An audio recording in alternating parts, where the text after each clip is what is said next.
put the machine. Nobody wants something? No. If you want to send to the group that we're starting, we'll send to the group. Aaron? Okay, we're on Nun Gimel Amin Aleph 53a. Welcome everyone to a beautiful group.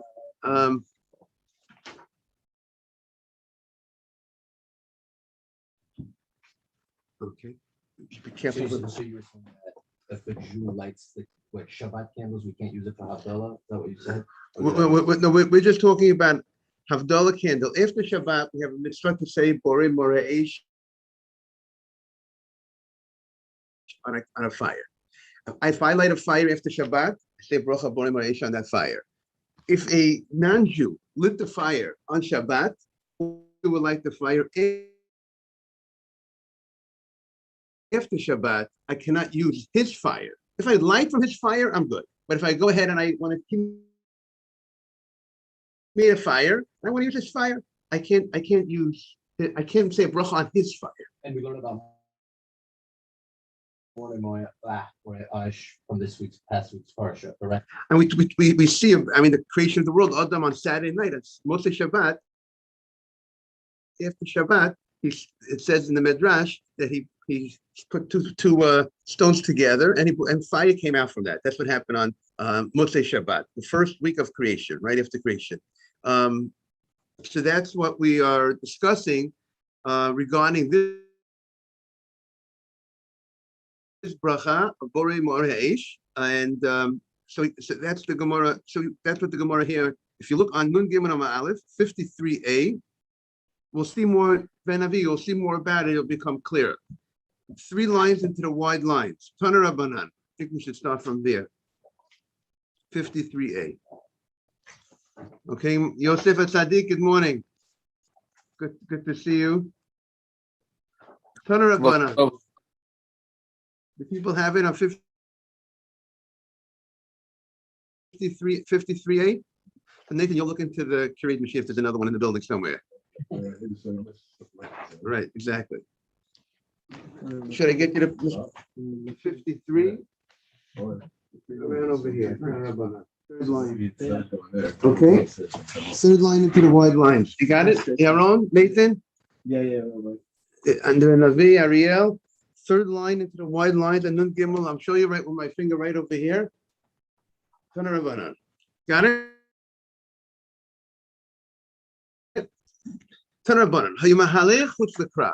If you were walking outside the city,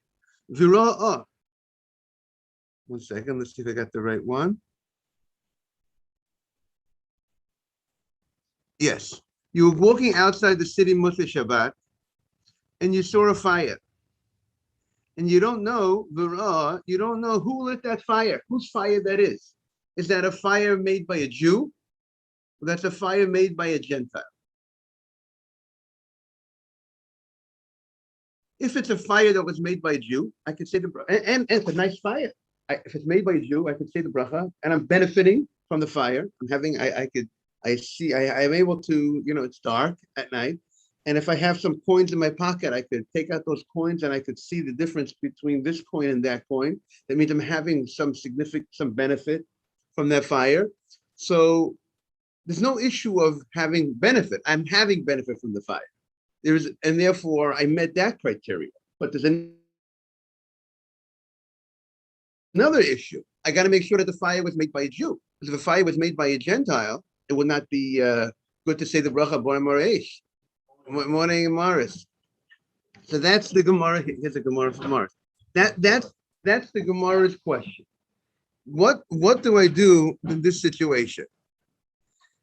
Now, the question was, can I say a bracha?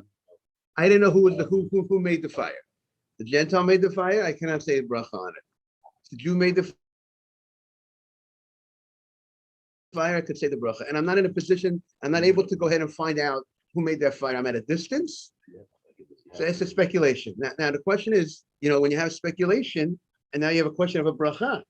So we know we're very careful of, we say safek bracha lehakel. When you have a safek, if you're not sure, if you said a bracha on the food, you didn't say a bracha on the food, so we say you're lenient. We're afraid if you might be saying God's name in vain. So the question is, but sometimes you have other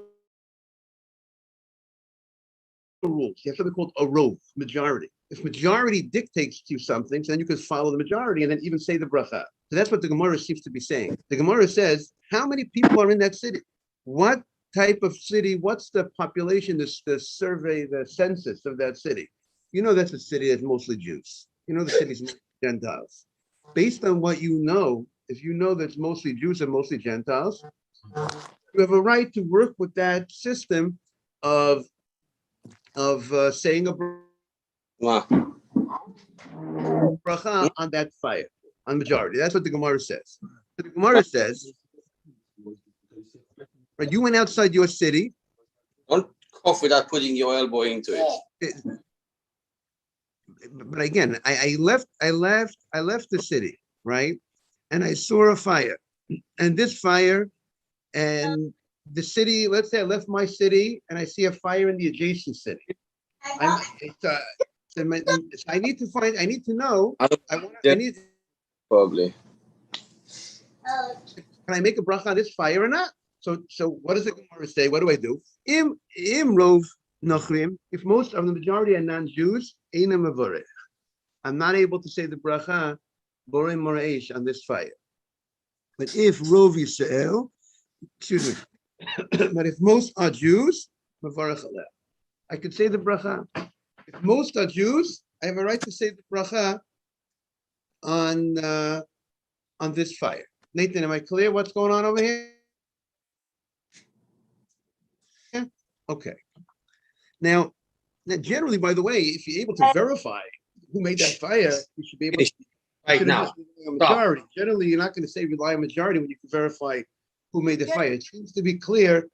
I'm not going to be able to maybe get into that city or go there. I'm not capable of going there.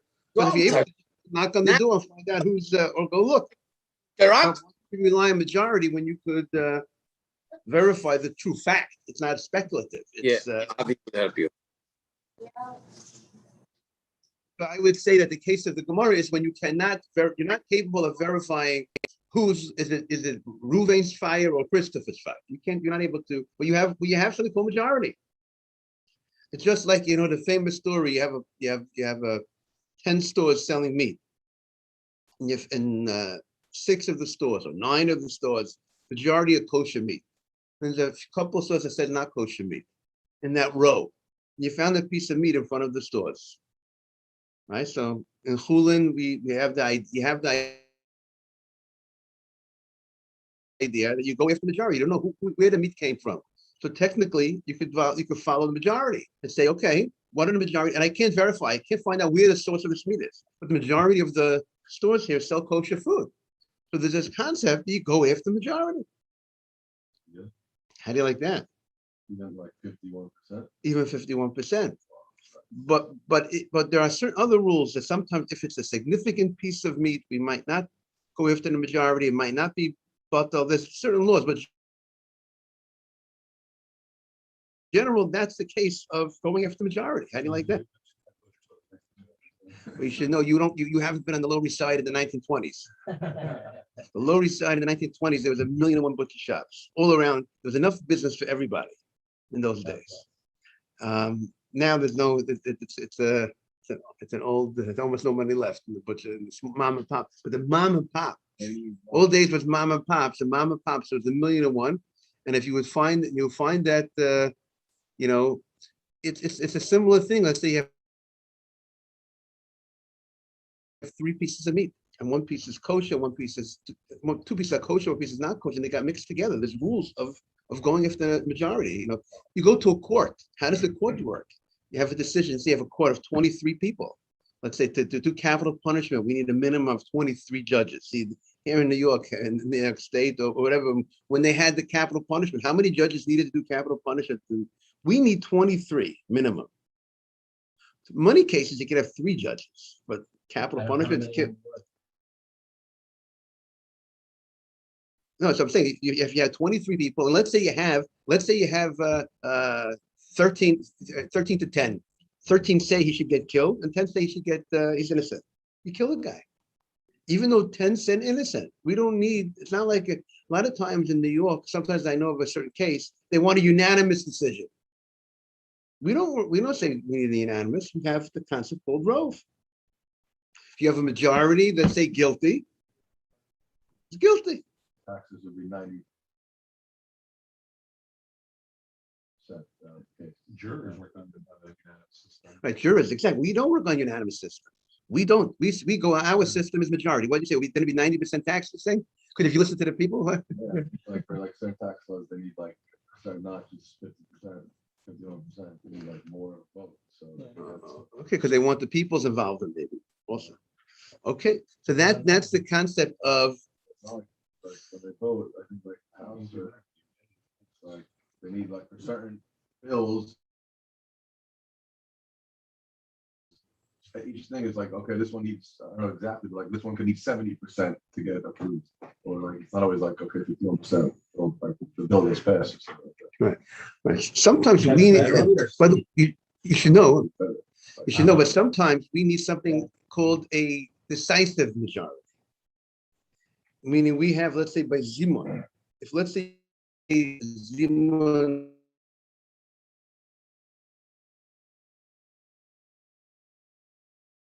that. It's 10. you need 10 total. You can have 7 bread, 3 head, 7 bread, 3 head, hadama, 3 head, anything. Why 7 and then 6 for minyan? Right. So that's a great question. But some want to say, I want Rabbi Fischel, as Rabbi Feinstein's son told me to answer Ben Avi's question is that we want to have, when you have 7 that had bread, it means you have 6 that answer. You have a majority that's answered that had bread. You have 6 that are answering who had bread. You need a total of 10, but you need a minimum of 7 to have bread. 6 to have bread and 4 to eat something else is not good enough. Say the name of Hashem. But again, back to Al Gemara. And we're going to see something very interesting in Al Gemara. Different than the general rule of majority. Not only we're going to see if majority are Jews, what about if it's 50-50? We're going to discuss that now. If there's, let's say the next city, 20 homes in the next city, little town, and there's 10 homes that are Jewish and 10 homes that are not Jewish. And I see the fire. Can I say the bracha on when it's 50-50? So let's see the Gemara. So the Gemara is analyzed. It says if you saw a fire, if the majority are non-Jews, you do not say a blessing on the fire. Imrov Yisrael, if the majority are Jews, mevarech. Then you do say the blessing of Borei Moresh. Ariel, am I clear? Depends on going after the majority. But now the Gemara has a question. Listen to the Gemara's analysis. Hagufa kasha. The statement itself is perplexing. There's a question within the statement itself. Amrit imrov nochrim ein mevarach. Made a statement. If the majority are Gentiles, you don't say the bracha. What would that imply? What's the implication? Majority Gentiles, you don't say a bracha. But if it's 50-50 Gentiles, meaning if the majority, I don't say a bracha. But if it's mechsa al mechsa, but meaning if the scale is tilted that majority are Gentiles, I don't say the bracha. But if it's not majority Gentiles, if it's 50-50, I would say the bracha. That's the implication. If I tell me the majority are non-Jews, then you don't say the bracha. What would that imply? It means if majority, I'm saying if more than 50%. In other words, if more than 50% are non-Jews, I don't say the bracha. Implying if it's not more than 50% non-Jews, I would say the bracha. If it's not, right? The implication is that 50%, I would say the bracha. Mr. Haber, is that you buy that implication? You don't buy that implication. You buy. I said we got a sale. So, but then the Gemara says, but v'hadatani, and then you learned in the Braita, imrov Yisrael mevarech. Then you said in the Braita, if the majority are Jews, then you say the bracha. Implying if it's not majority Jewish, you do not say the bracha. Imrovi samavarech mechsa hamechsa, but if we 50 on 50, exactly the same amount, then you will not say bracha. So the Gemara is trying to understand what would be the law by exactly the same amount. The Braita has its implications going different directions. One implication implies that 50-50 you would say a bracha, and one implication of the text sounds like 50-50 you would not say a bracha. So that's what the Gemara is trying to figure out. What will be the law?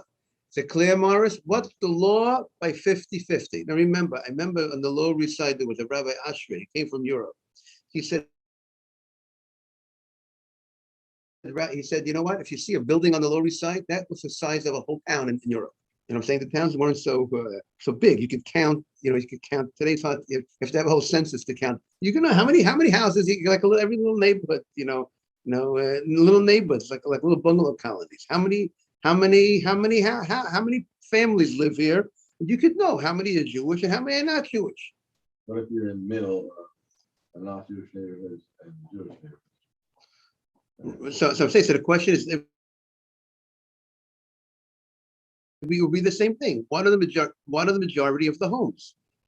Again, but it doesn't tell us what the law is by 50-50. That's what the Gemara is trying to figure out. So the Gemara says the following. You see, when you say a language, if you see, it depends on majority, so then you're implying something about 50-50. Let's say in the Knesset in Israel, what do they need? They needed 61, there's 120 seats. They needed 61 to form a government, 60 will not form a government, obviously 60 or even 60 another. I presume they needed 60.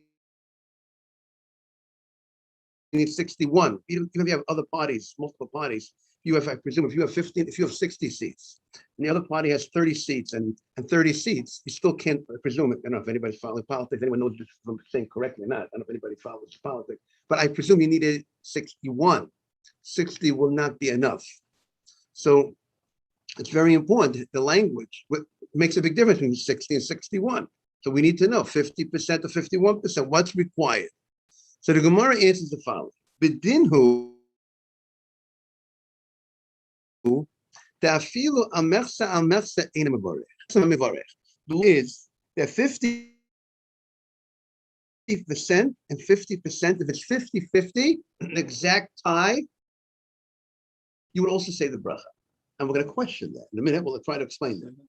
You don't need a majority. So in order for you to say the bracha Borei Moreish, when you see a fire, you don't know if it's a fire that came from a Jewish home or non-Jewish home. So as long as 50% of the residents of this town are Jewish, I could say the bracha on 50%. Without like your own. I'm not lighting my own. You're right.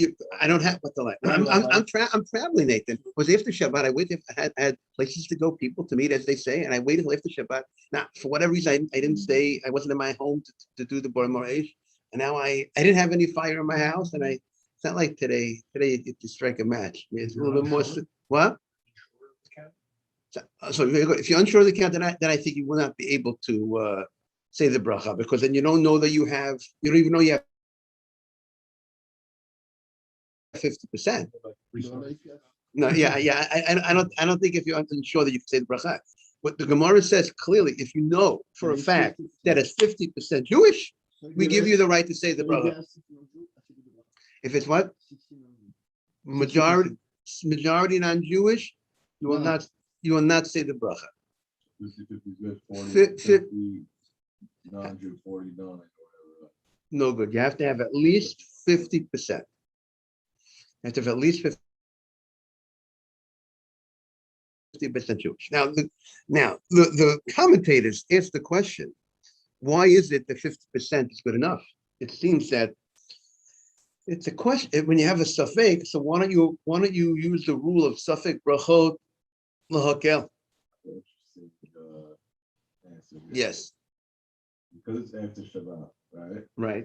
Could be that if it's 50-50, you can assume that out of the 50% non-Jews, maybe some of them were on the road or traveling and not there because of Shabbat. And Jews can't go anywhere.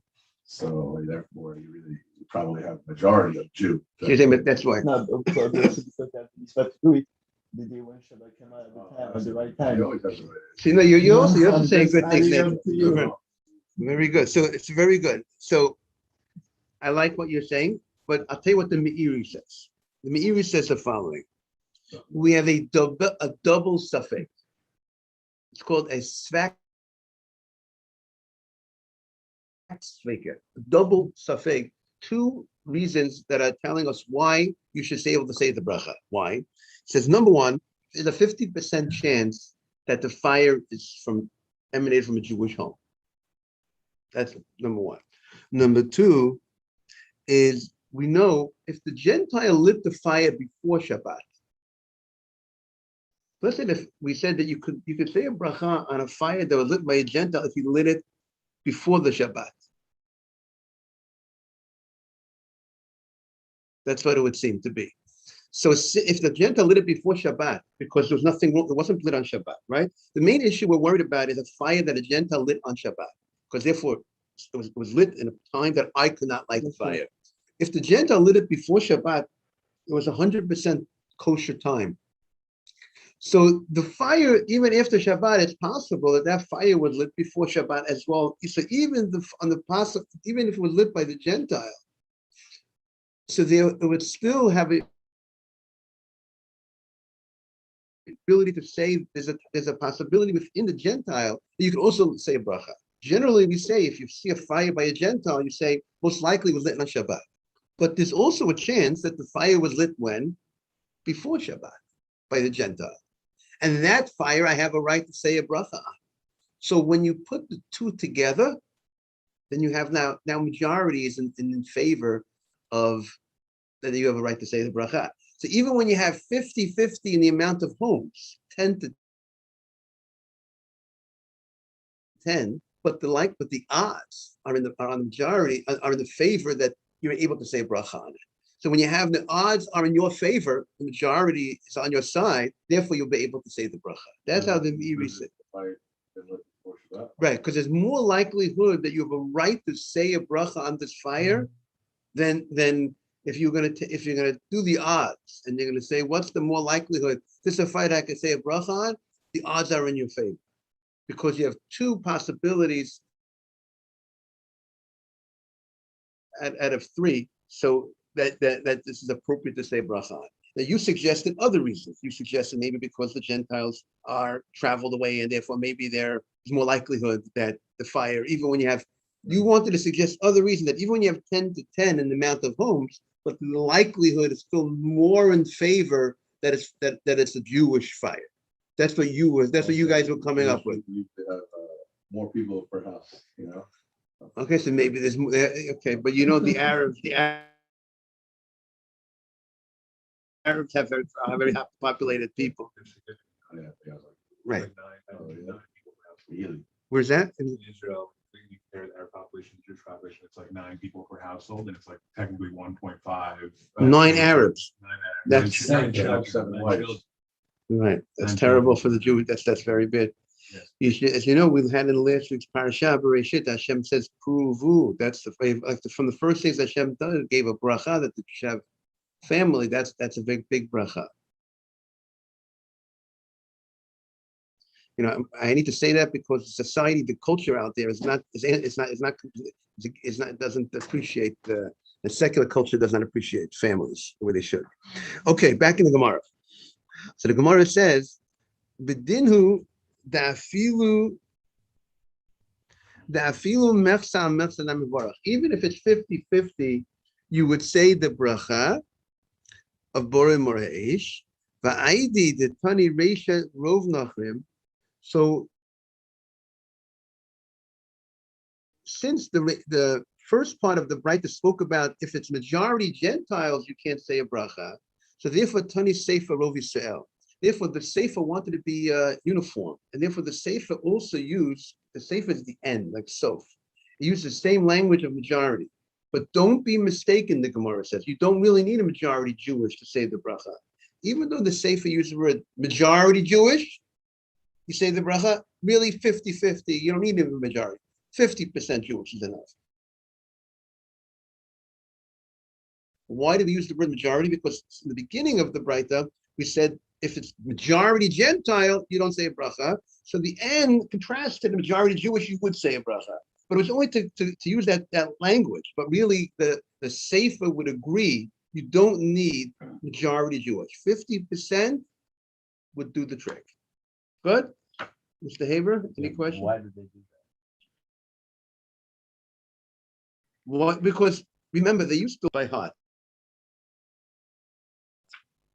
And therefore, when you learn by heart, when you teach something, so you'll say, majority is this, the law is this. The majority is that, the majority, but the majority said this. It fits. It's a little bit more difficult. You like the flow to consolidate and be easy to contrast and to remember. Okay, so the Gemara says, Tana Rabbana. Here's another interesting case. You were going outside the city, Tinok, and you saw a child.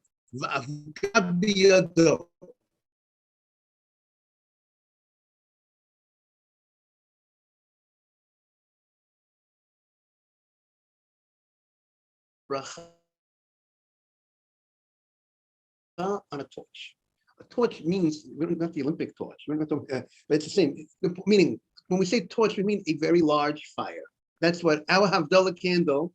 If you have a nice Havdalah candle with many wicks, that's a torch. A lot of times, there's a lot of Havdalah candles that are made that are not don't give off such a good big fire. You know, there's like a small. Those don't use those fires. Ideally, don't use it. If you have nothing else, use it. You want to use a fire, like we said, they have a nice fire. You could see the colors of the fire. It's a nice. Yesterday in my house, I spoke to my wife. I said, we're going to take out a different Havdalah candle because we had, because the Havdalah candle, you know, they have this, you know, this candle, like, you know, this colorful triangle, you know, candle someone brought back from Israel. But what happens is the wax stays up, the flame stays down. You have to cut away the wax. You know, I'm going back to the old candles that, you know, the old Lower East Side candles. It did the trick. You have a nice big fire. So, exactly. So we're getting out a nice fire. So here we have. That's the ideal. Again, if you don't have Nathan, if you only have one candle, you can say, usually we say if you don't have a proper Havdalah candle, you take candles together and you put them together. If you don't have two candles, you say it on one candle. So now the Gemara says, you're going outside the city, you saw a child. Kids like fire, right? And he had a torch in his hand, had a nice fire in his hand. Now, now what's the question? Is he a Jewish kid or non-Jewish kid? A Jewish kid, that means that fire was lit by a Jew, and you could say the bracha Bori Maresh on the fire. If it's a non-Jewish kid, I cannot say the bracha on a fire with the non-Jewish because most likely it was made on Shabbat or after Shabbat. I don't say a bracha on a fire made by a Gentile, unless it was made we know it was made before the Shabbat. So I see a kid, it's Saturday night, I see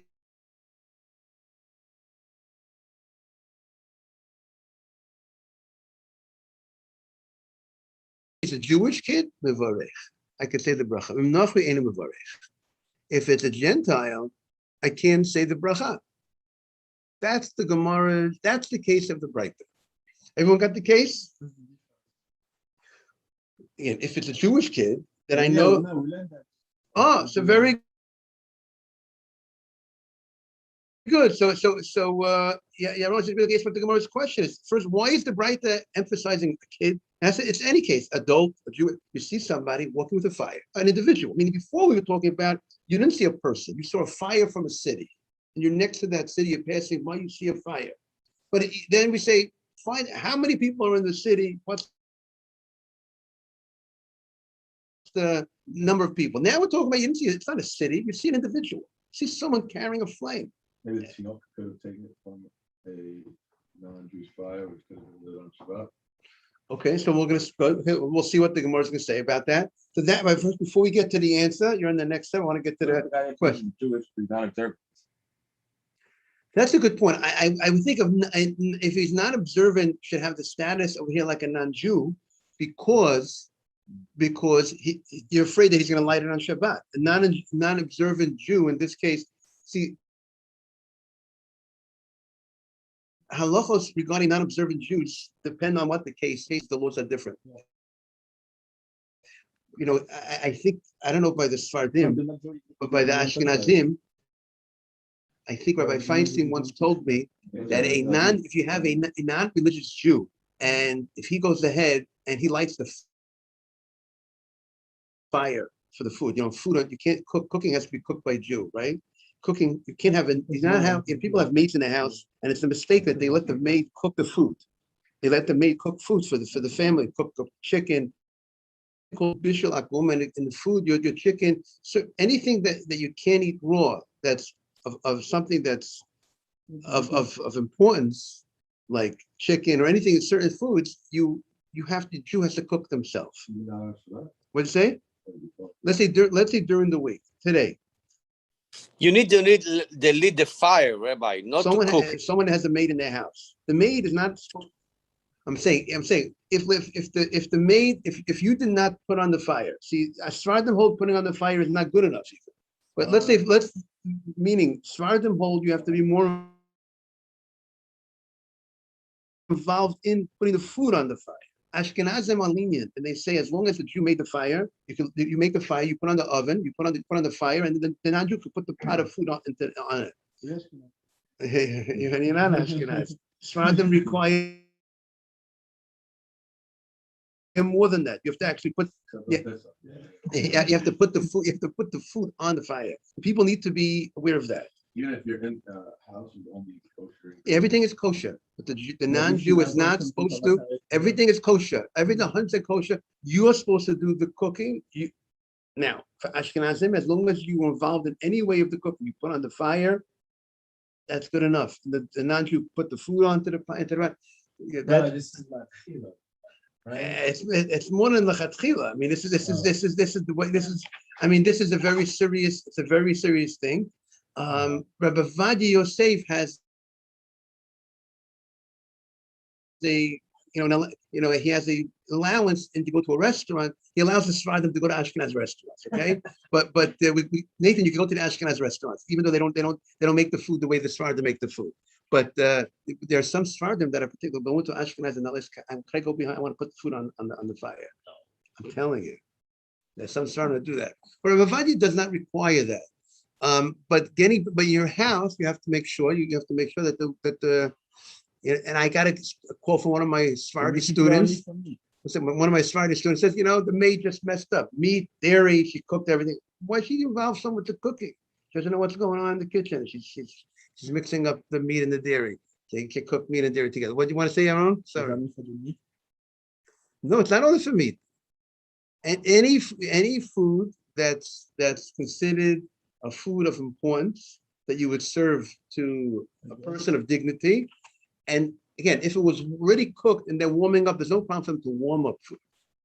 And it's already cooked, but cooking food that was not cooked before, raw, something that was raw, they're going to cook it. They can't do that for you. Pretty sure Sfardim hold that it's not just fire.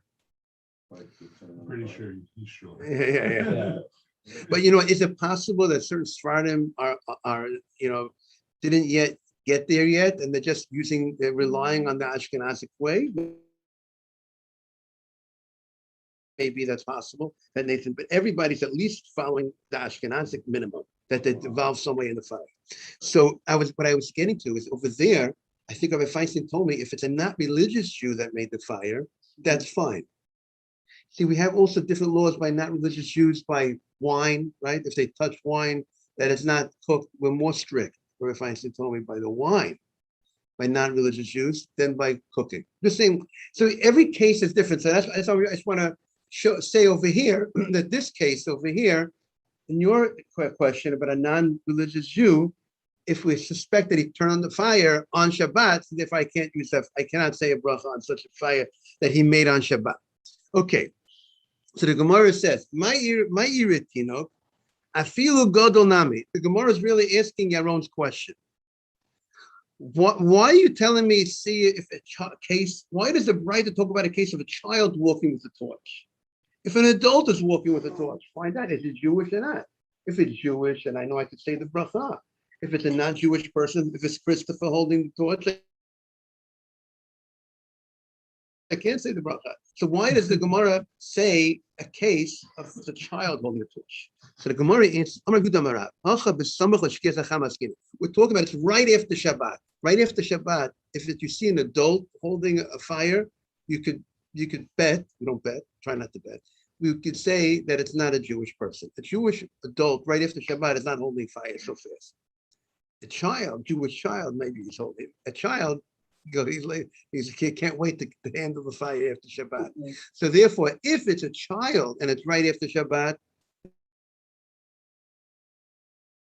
then you can look if it's Jewish or not Jewish, because he might be Jewish. And then if it's Jewish, you could. But if it's not a child, that if it's an adult after Shabbat, right after Shabbat, it's just that the time was right over.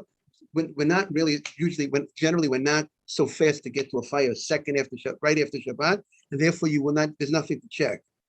You could just say that he's not. It's not a good fire. It's a Gentile. Then you know that it's a Gentile pretty much. You could bet that it's a Gentile. That's what the Gemara answers, and we're going to end with that. Look at the Gemara. Right after it got dark, God,